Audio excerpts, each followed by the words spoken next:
there's so much choice and so much options. You're never going to go deep down into any single person. Yeah. And figure out what exactly it is that you really want. And sometimes what you want may not be what is listed. And you don't really know until you meet the person. You are not so unique. There's nothing so special about you. Please understand. The we are world all doesn't owe you. The world was here before you. It owes you nothing. Nobody owes you anything. Please get off your high horse. Be respectful of And everybody. stop playing the victim card. So love can come from many places. Your soulmate can be anybody. It doesn't have to be someone you're in a romantic relationship with. So what I understand is that all their needs are they have this clarity that one guy doesn't have to meet all your needs.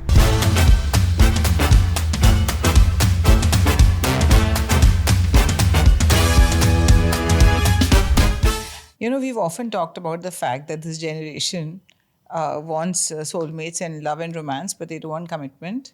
And I think your idea that we should speak to some people and then discuss that here was really mind expanding, because when I started talking to people, I've never felt like a bigger dinosaur than I felt now. Absolutely. It's a completely new world, and it's very interesting to see how their mindset is so very different from not just our mindset, but even the mindset of the generation that came after us. I mean, Yeah. we are dinosaurs. We are carbon dating ourselves here. Yeah. But there is this practicality that they have, which we never had. I mean, we just went hormones, lust, love, and forever, together forever. Yeah. But they are very sorted in a way, this They are. generation. I mean, for all the dissing that we've done in some of our episodes, I found it admirable that they know their mind so clearly. And that they prioritize themselves. A lot of my conversations with the current generation is that, yes, they are selfish. Yes, they put themselves first. Yes, they are very focused on self-care. And then comes the partner. Correct. Or then comes a love interest. Correct. Which we never did. Yeah. Kiran, sometimes when I'm speaking to our older daughter, she's 22 now, but of course she's Gen Z, and we talk about other people in society who we know who are in long-suffering relationships from her generation. And then she says with such clarity that, I don't know how she can put up with this from a guy, or I don't know how so-and-so can suffer in this relationship for so long, or he cheated on her once, how did she forgive him? And that certainty that you will not put up with, bad behavior or, being cheated upon or give them second chances is very refreshing to our generation, because we come from an era, and even the generation, as you say, right after us, where the sense of self wasn't that strong. Absolutely. And the fear of being alone was so terrifying that they just put up with anything. Because they didn't want to be left alone. And I spoke to this boy called Rahul Chug. Rahul is an interior designer, and he is 31. So maybe not technically Gen Z, but he still qualifies, because there's only this much you can talk to Gen Z and get like information from them. So he said something very interesting. He said, my fear, I asked him, aren't you scared to be left alone? He said the fear of ending up with someone who makes you unhappy is greater than the fear of being left alone. In fact, I should read it out. I asked him that the same question, that why does the generation want soulmates but doesn't want to commit? He said, I prefer love and soulmates over commitment, because love should feel natural, not like an obligation. A soulmate is someone who just gets you without having to force it. Commitment is important, but real love is something you choose every day because it feels right, not just because you're supposed to. And it's not that commitment itself is bad. It's more about how it is framed. It turns relationships into obligations rather than choices. And it can come with a burden of expectations. The fear of things becoming routine is also something. I think they are really petrified of that. Routine. Yeah. Like we used to find routine safe. Comforting. They don't. So they want love to stay organic. They don't want it to be like a duty. And then he says, when I asked him, what about the fear of ending up alone? The fear of being in a wrong relationship outweighs that. Being with someone just for the sake of avoiding loneliness is worse than being alone. The idea is that if love is real and meant to be, then it doesn't need legal framework to be forced or to be clung on to. So that's what he said. That's very interesting from a generation who invented an entire lexicon of terms for relationship. Yeah, can you take us through some of them? Okay. So Gen Z is a generation that came up with a whole new lexicon of terms for dating and for relationships. Love bombing, which we all know, showering a lot of love at the start. Situationships, we know. Afford dating, budget-friendly dating. Fair. Someone spoke to you Delusionship. about it, na? Someone said, I can't afford. What did he say? There was this young boy I spoke to, and a friend of my son's, and he says, Auntie, it's so expensive dating these days because girls expect to be taken out to good restaurants, to pubs, and to be given gifts. I can't afford to date now. Maybe when I'm older and have a better job, I can get into the dating world. Right now, I'll just do hookups. How old is this boy?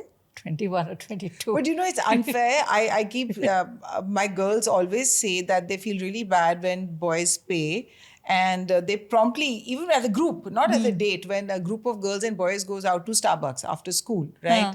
Or they are taking, they are out pubbing for the older kids, then boys shouldn't always have to pick up the tab. Yeah. And so I know my girls feel very strongly about it, but they've told me that a lot of girls are totally comfortable with it. And the poor boys, I mean, this is part of toxic masculinity, that the burden of picking bills when you're asking dad for money, it's not nice. It's not fair at all. And of course, then another way, delusionship, a situation where you find yourself imagining someone you're not officially in a relationship with. That was me with Brad Pitt for many years. Yeah. And when I was young. And me with George Michael until he had the bad taste to come out. Oh yeah, I was in a delusionship with George Michael also. Hot girl summer, prioritizing one's own happiness, having fun. Nanoship. Hot girl summer is like when you have a summer fling? No, when you prioritize your own happiness. Oh, shut up. No, this is the thing. This hot girl summer, somehow prioritizing yourself, this generation is translated into having abs and a toned body and going to a spa for a pedicure. That's not prioritizing yourself. Okay, even if it is surface level self-care, I will take it because we never took it. Yeah, but It's as okay. long as it penetrates beyond that also. Hopefully Which it will. I think it is. It will eventually. They're still young. Yeah. Then nanoships, short-term casual connection, free of expectations, which is also, I think, parallel with situationships, which is also somewhat the same, right? No. Right. But situationship can be long-term also. Okay. Zombieing, when somebody who previously ghosted you comes back from the dead. You should like let that rest in peace. I like that. Cookie jarring, when you have somebody in a relationship with you, but you have as a backup plan, you know that one, if you're not married by 35 or 40, then we'll marry you. That's your cookie jar. Okay, then situationships, we all know. That should be Ghosting, we all know. We can skip Breadcrumbing, now, we no? all know. Okay, all this is fine. There's textlationship, a romantic relationship based on on late text. texting. But that's most of relationships today. And all the people, all women and men who are having extramarital relationships, according to marriage counselors, are having them because it's just a text message away. Like there was a time where you relied upon your spouse or your boyfriend for a lot of emotional fulfillment. And validation, yeah. Validation. You want someone you could have conversations with at the end of the day, discuss political affairs, books, whatever your interests are. Go for discuss your gym routine together if that's what it is. Now the thing is, people's dependence on each other has been taken down because you can always have someone else you can be conversing with. And to that end, I was speaking to Aniket Dey. He's an investor and founding partner for a very large wellness setup that is being made in India. And Aniket, I asked him straight up questions and then he shared some information with me from the web. So I'll first read that out to you, what he forwarded to me, because it completely made sense. This is a tweet by somebody called Pratiksha. She says, I guess our parents stayed together because they didn't have 5,000 people following them, liking their pictures, or waiting in their DMs when their relationship got hard. Nowadays, when things hit a rough patch, we don't work through it, we log in. We chase a false sense of security, attention, and validation. We start measuring our worth by comments and inbox messages filled with empty words, while the one who truly loves us, without filters, without conditions, gets treated as an option. I love this line. Meanwhile, the world that only sees your highlight reel becomes your priority. Don't lose someone real chasing after an illusion. And here's the thing, Kiran, that even when you see a family out for dinner, we are all on our phones having conversations and relationships with people we barely even know instead of focusing on the relation. This is not romantic relationship. Yeah, This is just family. human family relationships. And so this is something that we've all witnessed and faced. There's a false sense of a friendship. Oh, so and so is my friend. You can have long online chats with somebody, and then in public they will barely even recognize you because you've never really met each other. before. You don't know each other. You're presenting a very different facet of yourself to each other. So And anyway. plus there are filters. And plus there are filters, right? So you don't recognize people half the time. You don't. And this is what therapists are also saying, that relationships are falling apart because people are liking each other because of filters. And this is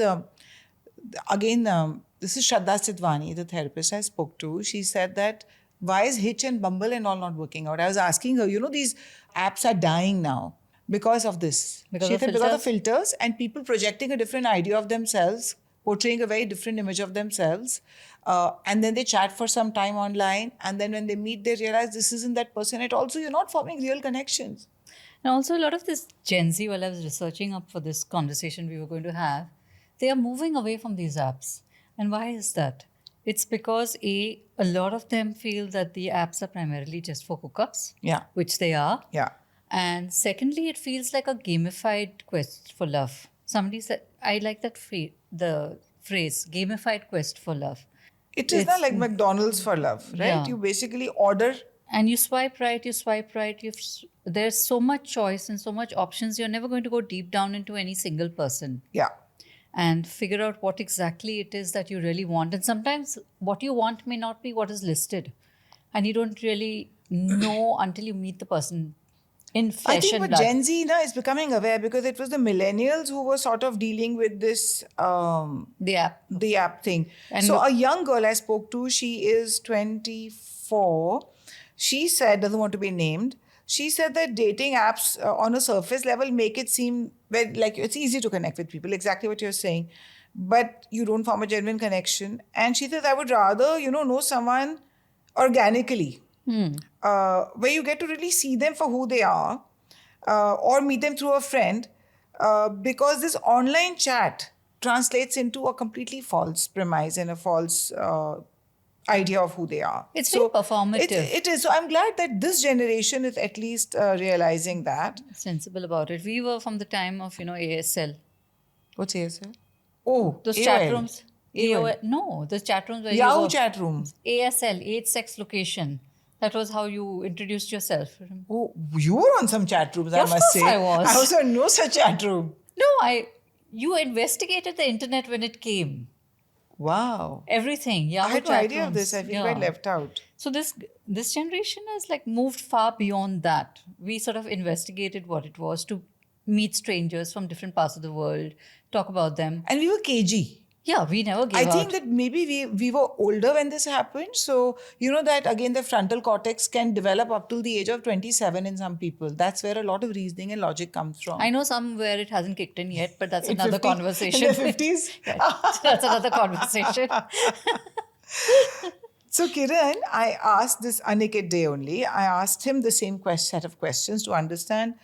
He says people don't want to put in the work anymore for lasting relationships. And again, he said the same thing that Rahul said, that, it's a lasting love is about making choices every day and staying true to those choices. And long-term relationships are a lot of work. And there are days when you wake up not liking your partner, right? And that's the time you can turn to your phone. He says everyone wants optionality in the form of DMs on Instagram or a conversation at a bar. And then, of course, there's a science, which is that there's just so much, this is a great point, there's just so much dopamine available thanks to social media and the internet. So if your partner is not stimulating you constantly, right, every single day, it feels like there's a diminishing value over time. Commitment requires consistency, and consistency requires discipline. I think people aren't disciplined enough for lasting love. I think people are not disciplined enough to go to the gym in their aloe yoga clothes. but they're not disciplined for this. And I also did ask him about ending up alone. He says, my generation's love languages don't touch my independence, but also text me back in 5 minutes or less. Isn't Lovely. that fantastic? Lovely. Don't touch my independence, but also text me back in 5 minutes or less. He says, I think any sensible person would curtail some personal freedom to not die alone. I mean, that's how in an ideal world it should be. And then about soulmates, he said, of course, soulmate as a concept has gained a lot of traction, Kiran, according to me, because of Instagram again. All those reels that keep coming, finding your soulmate, manifest your soulmate. Maybe girls only see these reels, boys aren't seeing. Twin flame and soulmates. Right? It's bandied about so much. It's crazy. I mean, So that's what. So then he said that, so this term, soulmate, he says, I think it can go beyond romantic relationships, right? He says, my dogs are my soulmates. My wife is my soulmate on most days. My best friend is my soulmate. So the only difference between a romantic soulmate and the other soulmate is that you have sex with the romantic one, right? So he said, I think this concept is actually antiquated. And about dating apps, he said, dating apps are the enemy of serendipity. So Aniket says that because dating apps are the enemy of serendipity, and serendipity, he says, is the secret ingredient in lasting connections. okay, that's interesting. So he says he's indulged in casual relationships, but he's had the deepest clarity in what he wanted from them, even though he says it did not affect his ability to form lasting connections. Nice. Okay? And finally, I asked him what he thinks has influenced his generation's view of love and relationships the most. Family, films, or personal experience? He says definitely personal experience, because the trauma of being ghosted after someone said, you're different, okay? Of course, makes you afraid to be in a relationship again, because what if everyone finds you different?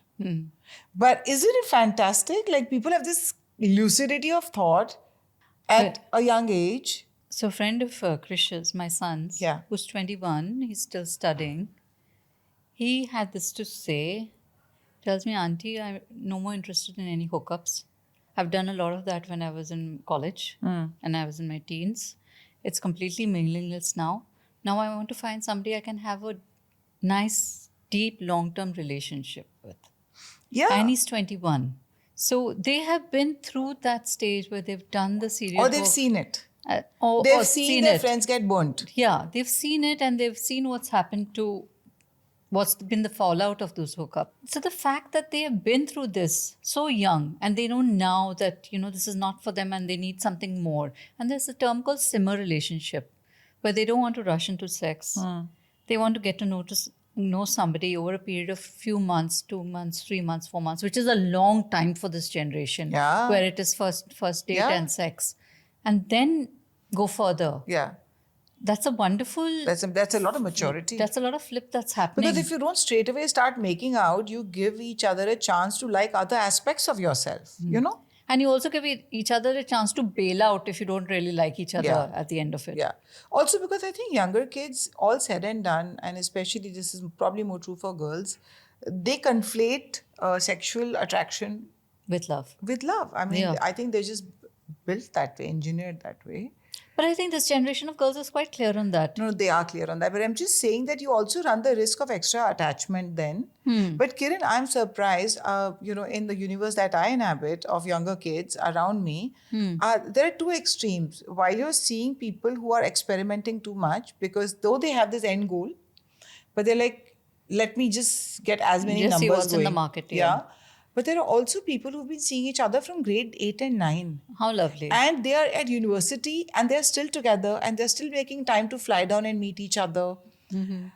And so those are seasoned romances. That's really old-fashioned. So you're seeing both extremes. That there are people who probably they're seeing the mess around them. And so they are like, you know what, I have a safe harbor. And of course, there will be dull days. I spoke to the therapist at length about Gen Z, because she deals with a lot of younger kids today from schools in Bombay. So she said Gen Z romanticizes relationships because they're viewing them online. Celebrity romances and all that. Also, people are making this you've noticed, right? People are making grand gestures of love online. Yeah. Because it makes for a good reel, it makes for good eyeballs, play some romantic song, say he proposed to me, and there's some drama around the way he proposed to you. So, surely that's playing its part. And she said that, but Gen Z, while they are romanticizing relationships, they are scared of having inadequate relationships. It's possible they are seeing dysfunctional relationships between their parents. I think a lot of them come and talk to her about it, that they feel that they don't want to be in a relationship if that's how a relationship looks like, which is a contrast to what they're seeing online. And they are therefore experimenting. They want to try out multiple partners before settling down, but then sometimes this is becoming an addictive pattern. Okay. Dopamine, right? When do you stop? And everyone is so easily replaceable to numb your own feelings of a breakup. You will not feel your feelings because you'll quickly replace that person with someone. And so she said that, so then these are thrill seekers. They get bored quickly. And eventually the novelty of every relationship will wear off. So this is a very troublesome pattern in Gen Z. Okay. The dopamine hits are a worry. It all boils down back again to social media and the need for constant stimulation. I think also their awareness, na Kiran? What are they thinking, that their parents should always be in some highly, See, everything is so romanticized. All the media that they're consuming, everything, they think that it is 24/7, but love is not like that. Love has to be made every day over and over again. But Kiran, a lot of these shows that kids watch, like Gossip Girls and Big Little Lies and whatever, all those shows that kids have gone through, there's a lot of heartbreak there. They're very realistic, I know of... So aren't they seeing that and realizing that relationships are fragile, and maybe that's also scaring them? Possibly. And they're very practical, I know of this girl who was dating this guy, like you said, from, I think, 6th, 7th or 8th or whatever, and they went off to... She went off abroad, and he got into one of the IIMs or one of the management colleges, and they were very clear, this is our relationship for now. If we go there and find somebody else, well and good. And they were happy, were quite okay with that. Okay. And that practicality is something that I can't come to terms with, because I would be flying back with a knife in my hand and sticking it into his back. On a broomstick also. On a broomstick. At the crack of midnight. On a full moon night. Okay, another interesting point made by Shraddha Sidwani, that she's recommending Esther Perel and Brené Brown. She's asking parents to buy their books or their podcasts or their whatever videos and share that with their children, because it gives them emotional tools to understand what they want in a relationship, what is the need that a relationship will fulfill in them.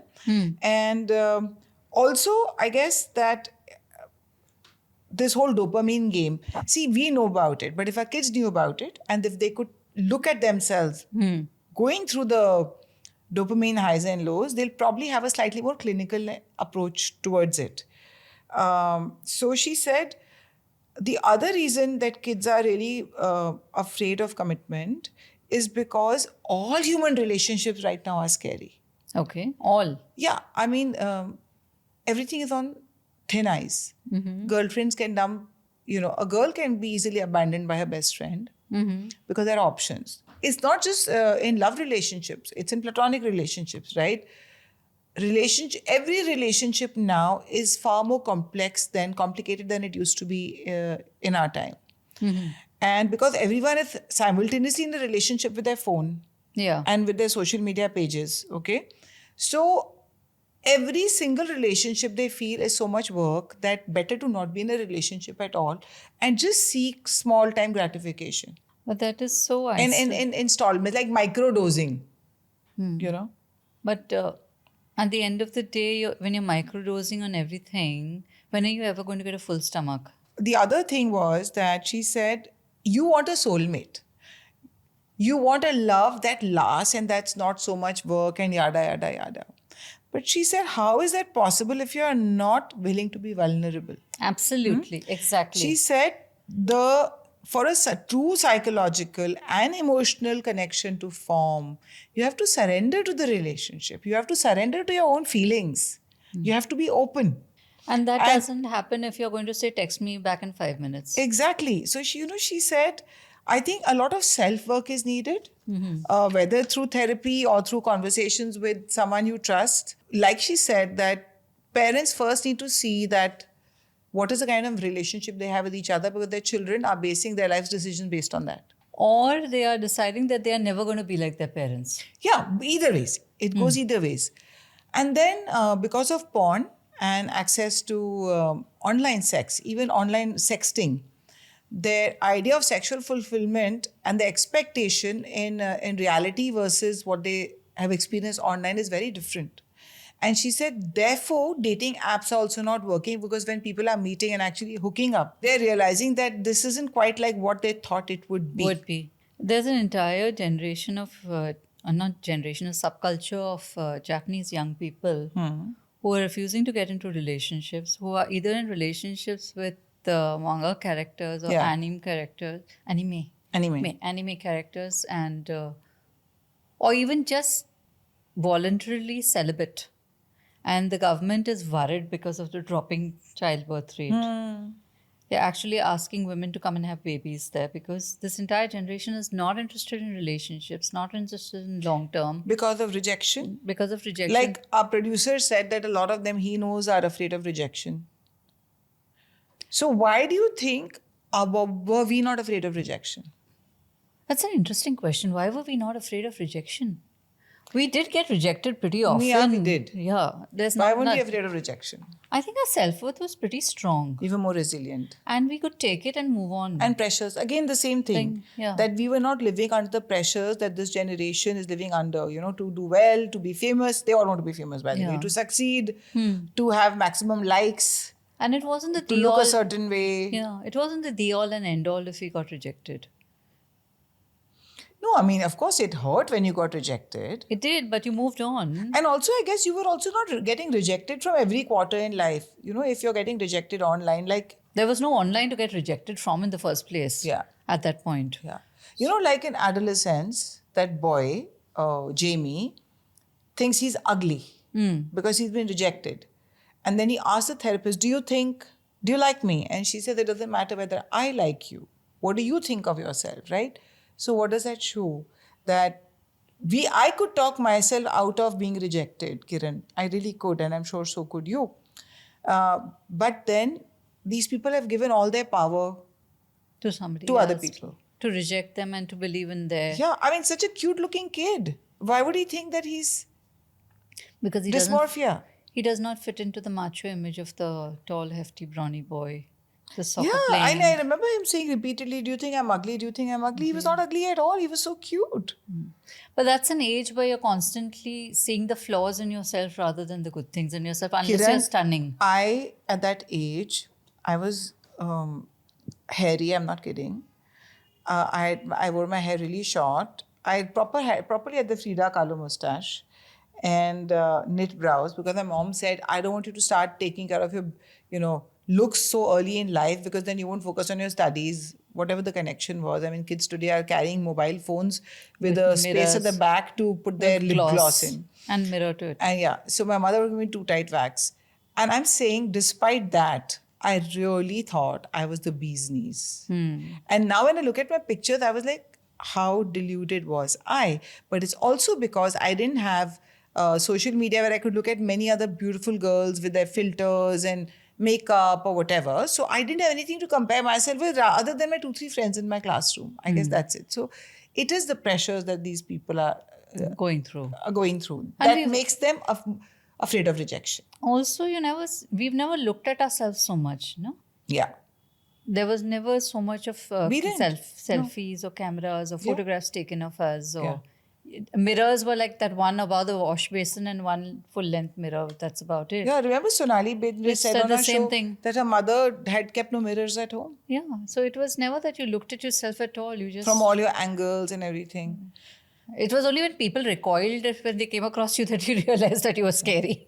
But Kiran, you think things will come up? Will we end up being like the Japanese society, which since a while now was heading towards extreme isolation. You know, in Tokyo, when you take that one of the trains in Tokyo, the local tube, people don't make eye contact. They're either on their phones or reading their comic book, graphic novels.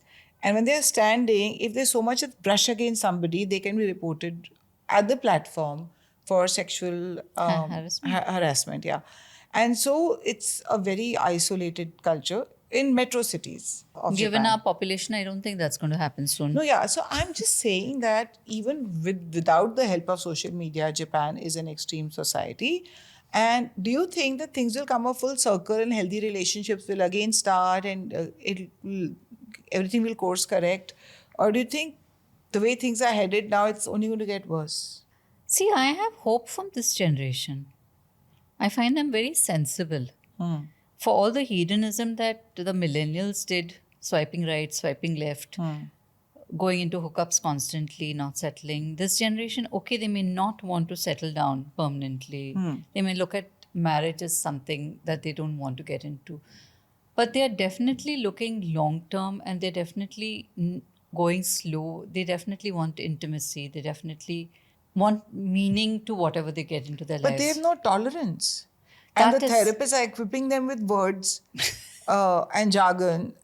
So I'm just saying that when you are not willing to overlook a shortcoming in another person, when you say, no, this is part of me loving myself, that I will not put up with bad behavior, everyone will disappoint you at some point of the other life. But you are also, you need to understand that you are also the source of bad behavior for another person. Right. So You that's what can't be so inward looking constantly that you do not notice where you are falling short. But this generation, that's what I'm saying, that while they are wiser than millennials in many ways, they are even less tolerant. They're not tolerant of the parents, So it will come full of the circle. teachers. You know, grown boys, without naming schools and all, this has been happening. Grade 10 and 11 boys have made younger teachers cry by being so unkind and ruthless and making cruel remarks and challenging the authority. Gen Z has a problem with authority. No, I suppose it will come full circle because it cannot go on like this. It will become a clockwork orange situation.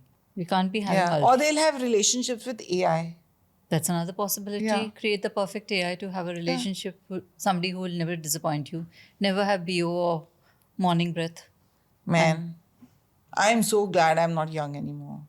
Kiran is younger who doesn't want her name to be revealed.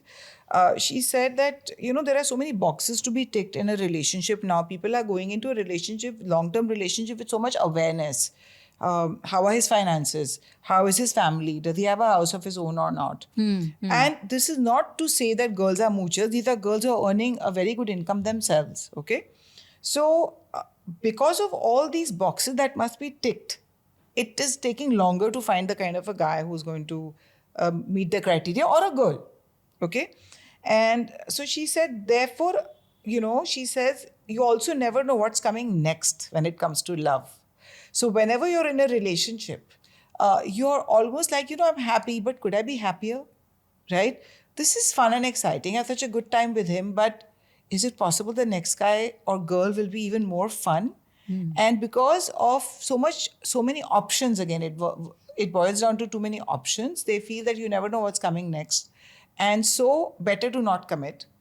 And then she also said that, look, while we've been raised still with some traditional, in a traditional way by our parents, there are too many modern inputs in our life that our parents didn't have. So we are sort of stuck. Traditional rooting, but a modern playing field. And so it's just, because you don't know how to navigate it, it's just best to navigate it alone and maybe have hookups or casual relationships. And finally, she said that her generation is totally comfortable being alone. Women's financial independence has a lot to do with it. Okay. They feel when they pay their own bills, whether they are in a marriage and that means leaving a partner or not wanting to commit to a long-term relationship, they say being alone is always an option because we are financially secure and nobody wants to be living in a half-assed relationship where they can pay their own bills. There is no compulsion there. And she said, you do not want to be in a relationship at the cost of your own beliefs. Okay. You don't want, that means that they have these core ideas about what they want and they don't want to compromise on that. And finally, she also said that, just like Aniket said, she said, my best friend is my soulmate. Interesting. So love can come from many places. Your soulmate can be anybody. It doesn't have to be someone you're in a romantic relationship with. So what I understand is that all their needs are being, they have this clarity that one guy doesn't have to meet all your needs, or one girl. So they're getting their needs fulfilled in different ways. And this is also the generation which is very open and accepting of some of their concept of polyamory. Yeah, they are. It's completely fine with them that they have multiple partners with whom they are in certain committed relationships with, Yeah. and each knows about the other. It's totally acceptable, and I find that quite interesting and commendable Also, in a way. Kiran, there was a time when if a girl cheated, at least in Indian society, the man found it hard to forgive. Yeah, we've seen that. Yeah. Marriage, though, out of the question. But even If in a relationship. infidelity in a man, a woman had no choice but to accept and say, overlook it, and he's a boy, and maybe you were not giving him what he wants at home, so he was looking for outside. These girls today can kick a boy out of a relationship or a marriage if he cheats. Point number one. And boys today are more accepting of infidelity in their partner because their egos haven't been massaged to that extent by younger, more aware mothers today.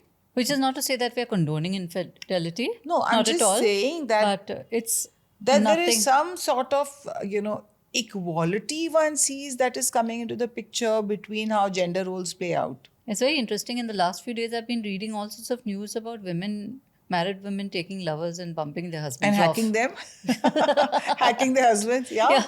It was just in the news, right? Yeah. Yeah, I mean, that is the other extreme. We really don't want that. But That's not Gen there's Z. always that one outlier. Absolutely. There's always that one outlier. But this generation, I feel, I don't know, I hope, Shonali, they seem sorted to me. They seem like they've got their heads screwed on right. They look like they can take decisions with their head. Yeah. But I fear there's too much head and too less heart in this whole thing. And that's where I feel that they may end up feeling unfulfilled and lonely and sad Kiran, after a point. What I feel, and this maybe you have to reach my age to feel this way, I feel that children need a life philosophy. Yeah, I think they need a belief system. Something to anchor them.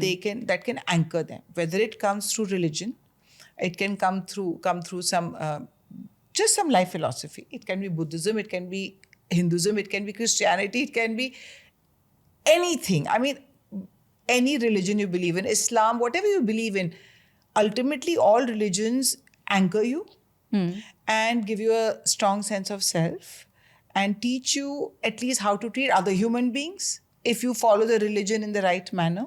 The right spirit. Right? Yeah. In the right spirit. And I think that if children read some of the scriptural knowledge we have, Bhagavad Gita, Vedanta, any of this, it would really help them navigate this very treacherous, rocky landscape that they are inhabiting right now. It's very important from a very young age to introduce some life philosophy to your child. Interesting. I used to practice Nichiren Buddhism for 8-10 years of my life. And at that time, my kids also, you were exposed to the philosophy a bit. And I see that younger children, younger girls, teenagers, people in their 20s, when they have a life philosophy, they follow. Okay? They're just slightly more sorted because it grounds them. Mm-hmm. What do you need? You need something to tell you this is right from wrong. Right? And to give you a sense of self. As you said, to ground and to them. give you a belief system that, you know what, I can rely on myself because of XYZ. Whatever the thought ideology is in that, right? Ultimately, most philosophies, the first job of a good philosophy is to give you self-belief. No? And that pain and suffering is a part of life. That also is what you're taught.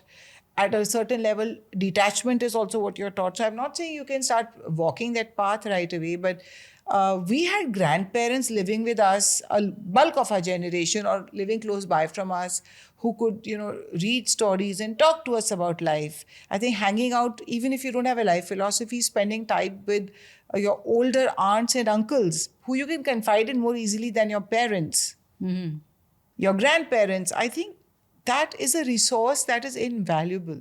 Yeah. And learning detachment and how to deal with pain is very helpful in these times of ghosting. Exactly. And constantly seeking excitement. So if you had some wise old grandmom to talk to who could tell you that, this is part of life, but have faith, God will take care of you. The universe has your back.